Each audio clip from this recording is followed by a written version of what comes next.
बिस्मिल्लाहिर्रहमानिर्रहीम। मैं हूं असद खरल और आप देख रहे हैं मेरा यूट्यूब चैनल। नाजरीन, पीडीएम जो है उसके गुब्बारे से आहिस्ता आहिस्ता हवा निकल रही है और जिस तरीके से उसके अंदर से ही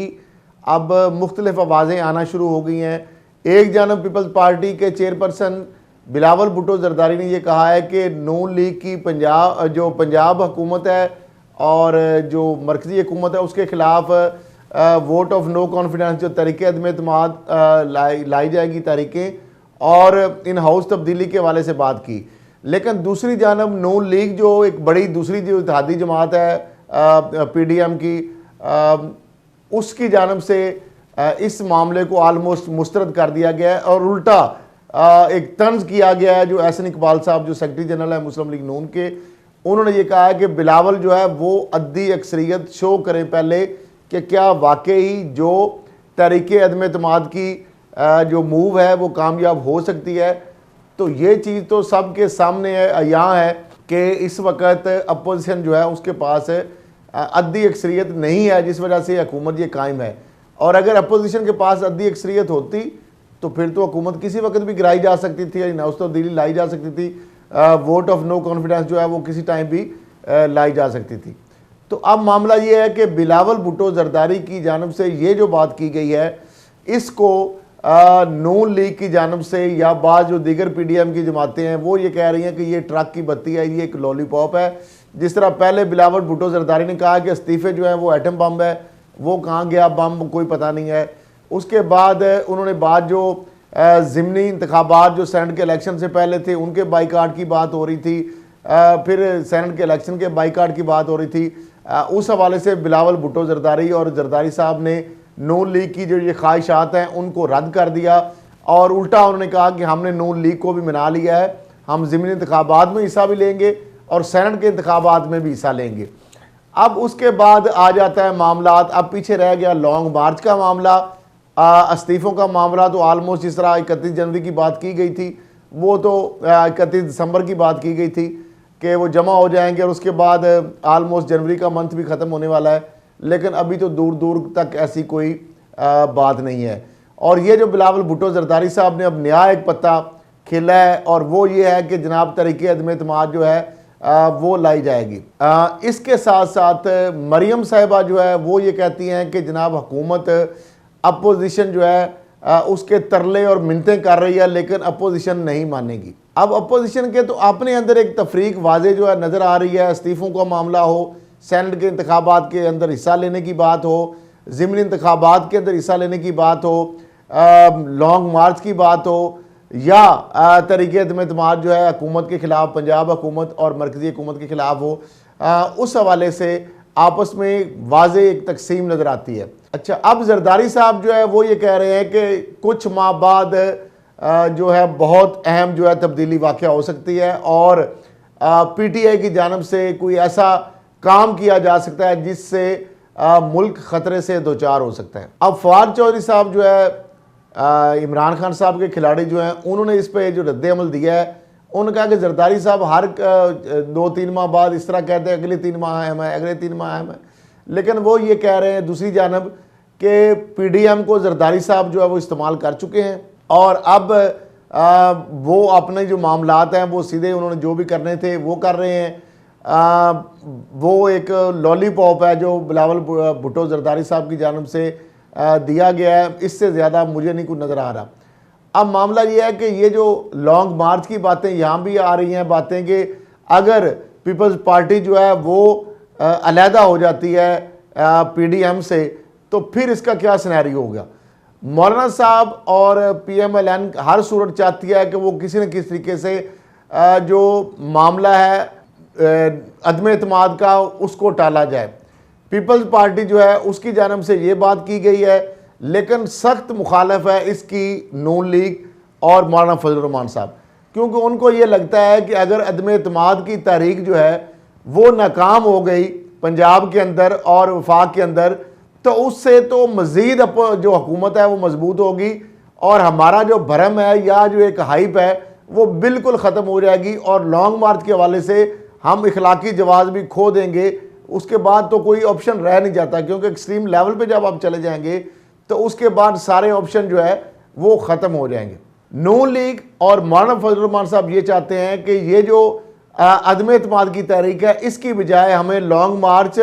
या इस्तीफ़ों जो है उसके ऑप्शन पे हमें कायम रहना चाहिए। तहरीक अदम एतमाद की जानब हमें नहीं जाना चाहिए। लेकिन पीपल्स पार्टी ये कह रही है कि हमें अदम एतमाद की तरफ जाना चाहिए। तो अब मामला फिर वही समझ आ रही हैं जिस तरह की चीज़ें कि ये मामला जो है वो हुकूमत जो है उसको कोई टफ टाइम देने के वाले से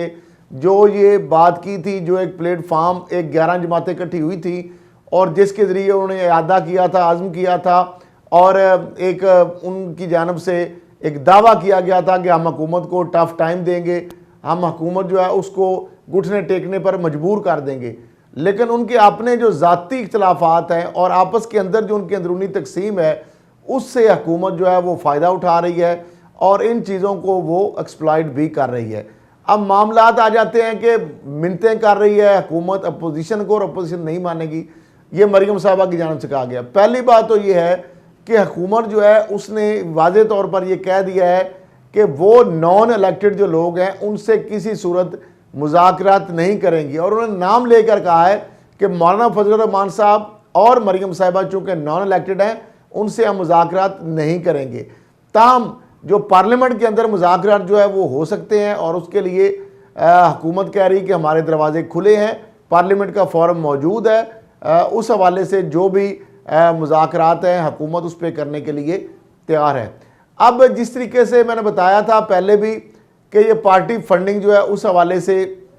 ये बात की जा रही थी कि पार्टी फंडिंग जनाब जो बहुत बड़ी एक हाइप क्रिएट की गई अपोजिशन की जानब से, जो पीडीएम की जानब से, आपने देख लिया कि उसमें अब कटहरे के अंदर तीनों पार्टीज आ चुकी हैं और मैंने कहा था कि इसके अंदर से कुछ नहीं निकलेगा। लेकिन एक चीज़ जो है मैं आपको ये बता रहा हूँ, ये आप रिकॉर्ड पे रख लें बात, ब्रॉडशीट के हवाले से अगर तहकीकात जो है ये बाकायदा शुरू हो जाती हैं, उसके हवाले से कोई JIT बन जाती है जिस तरह कमेटी है और कमेटी के बाद अल्टीमेटली अगर रिकमेंडेशन आ गई तो उस पर फाइनली JIT बनेगी और इसीलिए चीखें निकल रही हैं नून लीग की और पीपल्स पार्टी। उनको पता है कि अगर इस पर ऐसी रिकमेंडेशंस आ गई या JIT फॉर्मेशन के हवाले से बात आ गई तो इसके हवाले से जायदादें सैकड़ों की तादाद में जायदादें निकल आएंगी, ना सिर्फ पीपल्स पार्टी की, नून लीग की और दीगर जो जमातें हैं उनके रहनुमाओं की, इंडिविजुअल्स की और बड़े बड़े बिजनेस जो टाइकून्स हैं उनकी जायदादें जो गैर मुल्की हैं वो उसका भांडा फूट सकता है। इसलिए अपोजिशन जो है वो परेशान है कि किसी ना किसी तरीके से इस तहकीकात को, इस कमेटी को रोका जाए, मुतनाज़ा बनाया जाए, क्योंकि अगर ये बाब खुल गया तो मेरी ये बात आप रिकॉर्ड पे रख लें, नोट कर लें। ये आपको बात मैं आपको इसलिए कर रहा हूँ कि ये पनामा केस से बहुत बड़ा, ये पनामा 2 नहीं होगा बल्कि 10-12 पनामा अगर मिलाएंगे तो उससे ज़्यादा, इससे ना सिर्फ नून लीग की, शरीफ फैमिली की बहुत सारी जायदादें जो है वो सामने आ जाएंगी, बल्कि जरदारी साहब की जो जायदादें हैं वो भी सामने आएंगी और इस हवाले से बहुत सारे अकाउंट्स जो बैरून मुल्क है, ऑफशोर कंपनीज हैं और जायदादें हैं वो सामने आ जाएंगी। और वो अगर आ गई तो उस हवाले से चूँकि जिस तरह ये कंपनी ऑलरेडी, हमारा एक एग्रीमेंट है फॉरेन प्रॉपर्टीज़ को ढूंढने के हवाले से, अनएक्सप्लेन्ड जो मनी है, इस तरीके से ऑलरेडी ब्रिटिश में, बरतानिया में बहुत सारे सख्त कवानीन आ चुके हैं। तो अब अगर हम हुकूमत पाकिस्तान ब्रॉडशीट से मुआहदा करती है तो वो 200 की लिस्ट के अलावा बहुत सारे मजीद इसके अंदर खाते खुलेंगे। तो इसलिए इसकी मुखालफत कर ली है नून लीग की। उनको पता है कि अगर ये मामला शुरू हो गए, तहकीकात का ये शुरू हो गया मामला, तो इससे बहुत सारी चीज़ें जो हैं वो सामने आ जाएंगी और इसके ज़रिए वो जायदादें जो हैं जो पाकिस्तान से लूट कर पैसा बनाई गई हैं, वो अगर इंटरनेशनल कंपनी से हम मुआहदा करेंगे तो वो पाकिस्तान भी आ सकती हैं, उनको वहाँ पे मुंजमद करके करवाया जा सकता है। तो इसलिए ये शोर मचाया जा रहा है। तो बहरहाल देखते हैं कि हुकूमत इस मामले में आगे किस हद तक जाती है। और दूसरी बात, इसके अंदर किकबैक्स और कमीशन जो है जब तहकीकात होगी तो ये भी बात मैं पहले भी कह चुका हूँ, तो आपको पता चलेगा कि इसमें कौन कौन से लोग जो हैं उन्होंने मुंह काला किया है और पाकिस्तान के टैक्स पेयर का अरबों रुपया दे दिया गया महज चंद टकों के लिए। और वो कौन से लोग हैं वो भी आपके सामने आएंगे, वो चेहरे जो कौन से वो मुअज्जिन थे जिन्होंने अपने ज़ाती मफाद की खातर ये केस दानिस्ता हारा और अपनी जेबें गर्म करने के लिए, कट और कमीशन खाने के लिए उन्होंने ये पैसा जो है उस फर्म को दिया। बेसिकली उस फर्म को पैसा बहुत कम मिला है। ज़्यादातर जो लोग हैं वो पाकिस्तानी जो लोग हैं उसके अंदर उनकी अक्सरियत है जिन्होंने इसके अंदर से माल बनाया। तो लिहाजा ये तहकीकात होनी चाहिए और कौम को पता चलना चाहिए कि कौन वो लोग हैं जो पाकिस्तान का जो टैक्स पेयर का पैसा जिन्होंने